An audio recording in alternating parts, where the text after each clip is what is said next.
Hello, Reformers, and welcome back to Prophecy of Pendor. Now, if you're looking for good deals on games, you can check out a link in the description that goes to G2A, and they have a weekly sale currently on, so you can pick up some pretty nice deals, I gotta say. Well, we are now at Elacray, of course, because, well, no door tournaments and no door tournaments. We must do it, because Qualis gems. That's all. That is all. Although, they do actually have some really nice rewards otherwise, so we're going to try our very best to win. Now, of course, yes, at the very beginning I am pretty nervous because 4 teams with 6 fighters, that is huge, huge melee going on here, so let's try our very best, shall we? And they're going to give me, oh, actually a rather nice combination. I'm actually quite thankful about this. Oh, I have to be extremely careful of the enemies over to the right, of course. So I'm going to try and... Ow! Oh, that is sacrilege. That's absolute sacrilege. I am the T-bringer. How dare you? How dare you deal so much damage to me? Oh, well, thank you very much. Okay, apparently my team is utterly carrying. I'm going to try and get on that horse if I can. But I think by the time I do, we will have won. I'm going to say that we're going to win. Yep, I think we're going to win. Maybe I will be able to eliminate 1 unit. There we are. Yes, I won this entire tournament. Fantastic. I killed everyone. As you can see, I killed that guy and... Oh, okay. I was going to say I killed everyone on the floor there, but no. No. Not as lucky to do that. So, this is why Noldor tournaments are kind of strange. They progress in a really weird way where, yeah, the melees actually go kind of strangely because all of the participants and all of the rounds are different, and so variously different that it's actually a little bit off-putting, because as you saw there, we had, what was it, 4 teams with 6 fighters each, and now we have 2 teams with 2 fighters each, because usually it just goes in descending order, and eventually you end up with a 1 versus 1, but this time it's going to go a 2 versus 2, okay. Well, they've given me a bow. This is not good. Well, I'm going to try my very best to kill that guy. Yeah, kill that one instead. Yes. Kill that one instead. Oh, no, apparently not. Oh, okay, apparently, yes. Apparently apparently Bertild killed both of them with his mind. He commanded the Noldor Ranger with his biscuit powers to eliminate him. Yeah, no one's buying that. No one's buying it. Yep, he killed us. I mean, he killed them. He killed us. No! Is that a premonition? I think that might be a premonition of this round. That Noldor Ranger is going to kill us. 4 teams with 1 fighter, and I have a 2-handed sword, and both of them are coming towards me. This is good. This is great. This is absolutely fantastic. Really, really great. Okay. Oh, yeah, the Noldor Ranger. Yep, the Noldor Ranger. Well, what can you do? The Noldor tournament is incredibly difficult, I have to say, and, well, we were very unlucky to actually get both of them coming after us. I personally feel like that is a little bit imbalanced, and I really feel like that shouldn't happen as much as it does, because it seems as though the AI and the enemies do appear to specifically target the player character, which is fine. I don't have a problem with that, but when it's against Noldor, you really do not want to have an archer focusing you, and a fellow in melee. So I was hopeful that maybe one of them would decide to attack the other, but yeah, no such luck. So we're going to head on to Laria here. Think it's as good a time as any, because they only have, as you can see, a grand total of 429 in the garrison here. However, the problem with it is that, as you can plainly see in the garrison, they have Rangers of the Clarion Call, and they also have Larian Outriders.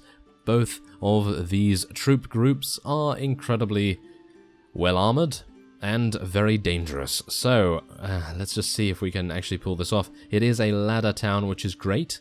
That is the only thing that is in our favor, I feel. And we're now going to be leading our soldiers in an assault. Thankfully it has 2 ladders, but I don't know how much that's actually going to help. Let's just see if we're able to get our units into a good enough position. I'm not going to charge immediately here, because, well, Rangers of the Clarion Call, I'm actually unsure whether they are spawning in yet. They might not actually spawn in just yet, but as you can see, look at all of our Lemonites. They're all throwing their weapons. It's absolutely fantastic. I really do love seeing them throw their weapons. And that brings me to the next point. Sir Jocelyn off-screen, returned, and he improved the Lemon Knight's crossbows by 70. Yes, they have a crossbow proficiency of 410. So I think, in actuality, we are going to probably give them a siege crossbow or something along those lines, but I really love seeing them throw weapons. Oh yes, they are throwing weapon specialists after Bertild's own heart, of course. I was going to say my own heart, but I'm not particularly good with them. Bertild is okay, of course, because he has, well, power throw and various other things, but... Oh, hello there. There appears to be a fellow with a head that needs skewering. Or maybe not. Apparently... Yes. Apparently, we need to fall off the ladder and lose our head in the process. Empire Armored Crossbowmen, everyone.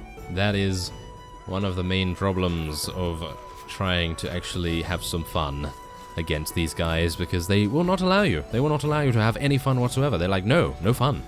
They have that sign on the walls outside. Let me see if I can find that sign somewhere. Oh, I think it was here, but they barricaded it. Yes, it used to be here. It used to say no fun allowed on the next line, and then they said coffee only. I know. Isn't that just a travesty? I mean, seriously, we are advocates of tea and biscuits, and they only go to Buckstars. I can't believe it. That is just absolutely terrible. Really, really terrible. And they make terrible coffee. We all know they make terrible coffee. They actually make some pretty good coffee, but we can't allow them to know that, can we? No, not at all. But we are actually getting in on the garrison here. I gotta say, that's actually remarkable. I really would not have thought that we would be able to do that. Bear in mind, my Lemon Knights actually are having a little bit of a, shall we say, personnel issue, because we are losing them. Yes, we are losing them, and as a result, we are actually only fielding about 38 of them now. And I believe we started with how many?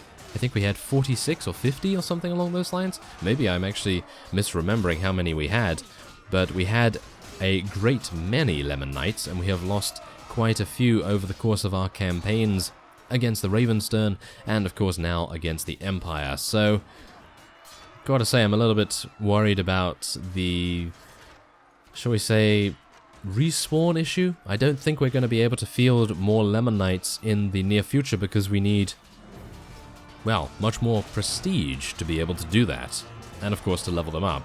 But yeah, prestige is a very valuable commodity right now, and unfortunately my honor rating is not high enough really to constitute anything. I mean, we're gaining, what is it? I think, is it 1 for 1? I think it's honor rating equals 1 prestige. So in theory, we should be gaining 60 or so prestige every single week or every single 2 weeks. I'm actually unsure when they give you the recruits, probably when the wages are taken. I'm pretty sure that's when it is. So, if we take that into account, then of course we are going to be dealing with 60 prestige. And you need about, what is it, 26, I think? 26 or 30 prestige to recruit 1 Lemon Knight. So every week we're able to get 3. Yeah, that's pretty harsh, in my opinion. So, what we're going to need to do is we're going to need to get more honor. And the way to get more honor, well, that's pretty difficult, isn't it? No, it's actually pretty easy. But what we need to do is let every single lord go, even if they are terrible. Even if they have a bad personality, we're going to have to let them go, unless they have a huge amount of money to give through the ransom. And it would be quite nice to actually get a nice ransom, something along those lines, but yeah, not entirely sure if we're going to be able to do that, but here we go. The Rangers of the Clarion Call have now spawned in. Here they are. I believe they are all dressed in green.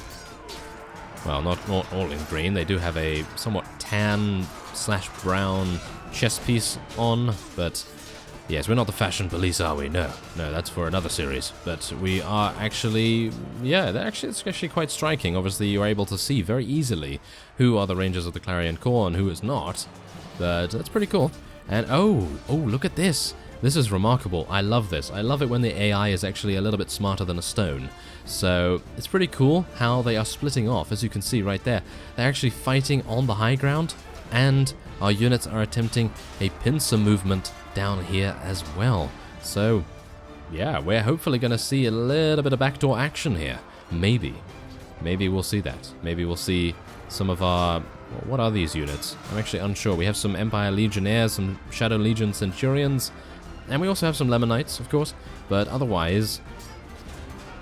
We have more units up there, of course, but I would very much like to see how much devastation we can bring to the back lines of our opponent. As you can see, look at the kill feed. I mean, really, the kill feed is all you need to look at, because we are literally devastating their ranks.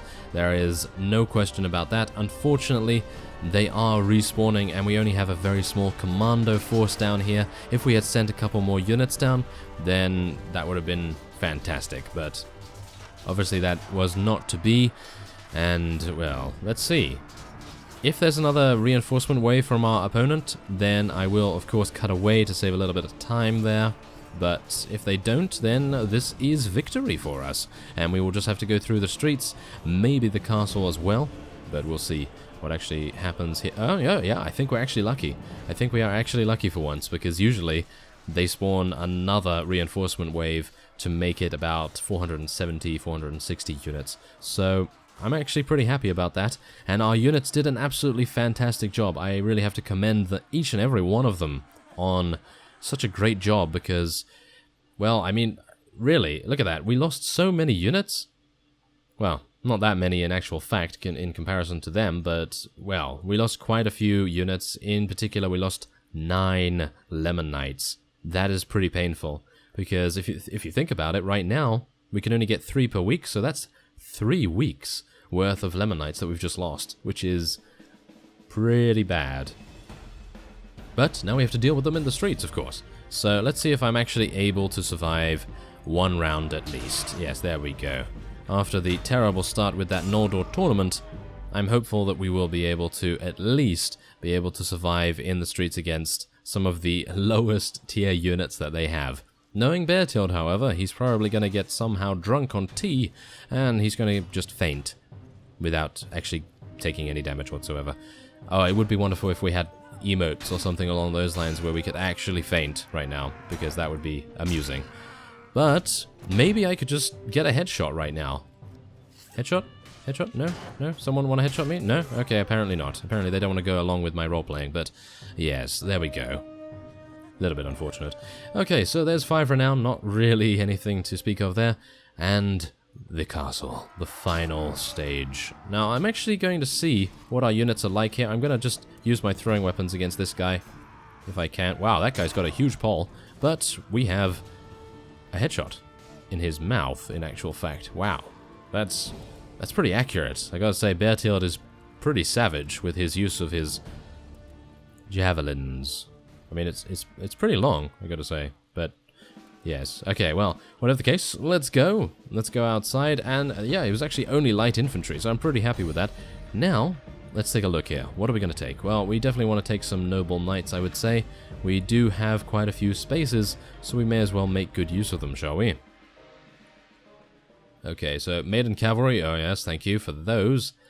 And let's get some Jatu Raiders. Basically just trying to get every single, well, mounted unit I can. It sounds like a good plan to me. The Guildsman is actually not that good, but, well, it's mounted. I basically want to try and make it so that we are all on mounts, apart from the most obvious units, which is, of course, our Milk Sergeants and Empire Armored Crossbowmen and things like that. The Armored Longbowmen are actually not bad. The Sarlian Armored Longbowmen, they're pretty good. We could take some Armored Pikemen as well, just to defend against some of the enemy's cavalry, maybe? Well, let's see if that actually makes a difference. Okay, so what else do we have here? We have 10 spaces, and I guess we'll take some Peasant Women. They do level up into some pretty nice things, and yeah, I think maybe a Heretic Minion, they level up into Worshippers, which are cavalry, so that's pretty good, and we have 1 space. Shall we take a Monk? I'm going to take a Monk, because that is going to be another Tea and Biscuit Savior. We still have our Pilgrim, of course, he is still alive, that's wonderful. And we do have Barman Legatus, so I think we're actually going to be speaking to him and letting him go. I am going to take Laria for myself. I am definitely taking Laria for myself. I love Laria. It is my favorite town, as I stated in the previous episode. It's really a very nice place. And we're going to be immediately heading into our mill right here because I want to construct, oh yeah, you guessed it, a dye works. I would like to get a dye works, so let's speak to the guildmaster. And let's see.